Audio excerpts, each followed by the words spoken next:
તો દોસ્તો ખેતરમાં આવી રીતે કામ કરવું પડે, આવી રીતે પાણી વાળવું પડે અને ખેતરમાં ઢાળિયા વાળવું પડે અને ખેતરમાં મહેનત કરવો પડે અને એમને એમ આપણે રોડ પર ગાડી લઈને હુર હુર હુર હુર રખડ્યા કરીએ તેમાં આપણો બાપો કોઈ ખાવા આપવા ઘેર આવે નથી.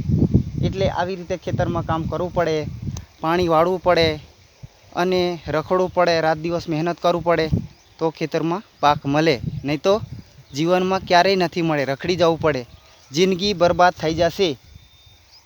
એટલે આવી રીતે મહેનત કરવો પડે તો ફળ મળે, નહીં તો ન મળે. શું કહ્યું મિત્રો, બરાબર છે ને? એટલે આવી રીતે પાણી વાળવું પડે. જો આ ઢોરિયામાં પાણી ચાલી રહ્યું છે, કાઠિયાવાડમાં બી લોકો આવી રીતે જ ગાંડ મરાવતા હશે તો જ આટલી બધી મહેનત કરીને 3-3 લાખ રૂપિયા 4-4 લાખ રૂપિયા લઈને આવતા હશે. બાકી આપણાની જેમ ઘેરે બેસી રહે ને રોડે રોડે રખડ્યા કરે બાઈકો લઈને તો કોઈ ઘેરે આપવા આવે નથી.